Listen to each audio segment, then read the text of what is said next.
الفاظ اور لوگوں کے تعلق سے ناشکری کے الفاظ کیا اثر کرتے ہیں. آئیے سنیے اس حدیث میں، چونکہ دونوں باتیں ایک ساتھ، میں دونوں رکھ دے رہا ہوں.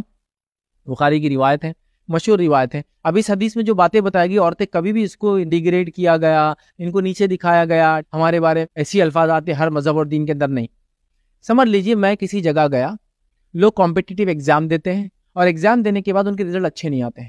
پھر میں گیا ایک ہائر لیول پر اور مجھے پتا چلا کہ کمپٹیٹیو جو بچے ایگزام دیتے ہیں تو یہ مسٹیکس کر بیٹھتے ہیں، جس مسٹیکس کی وجہ سے ان کے رزلٹ اچھے نہیں آتے ہیں. تو پھر میں نے وہ دیکھ کر آیا اور پھر بچوں کو بولا، بچوں تم لوگ یہ غلطیاں کرتے ہو جس کی وجہ سے تمہارے اچھے مارکس نہیں آتے، تو یہ غلطیاں کرنا چھوڑ دو. تو یہ اچھائی والی بات ہے یا برائی والی بات ہے؟ مجھے بتائیے.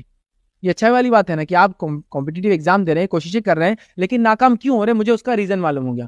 تو آخرت میں لوگ ناکام کیوں ہوں گے؟ اگر نبی کو اللہ رب العزت غائب سے یہ بات بتا دیتا ہے اور نبی آ کے ہم کو بتاتا ہے، تو یہ غلط بات ہے یا اس کا احسان ہے ہم پر اللہ کا؟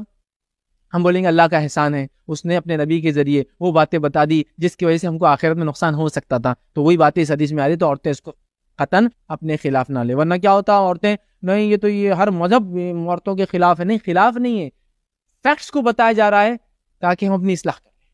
آئیے کیا الفاظ سنیں. نبی اکرم صلی اللہ علیہ وسلم فرمایا، یہ بخاری کی روایت ہے، مجھے جہنم دکھلائی گئی، میں نے اس سے زیادہ بھیانک اور خوفناک منظر کبھی نہیں دیکھا. میں نے دیکھا اس میں عورتیں زیادہ ہیں. کسی نے پوچھا، یا رسول اللہ صلی اللہ علیہ وسلم اس کی کیا وجہ ہے؟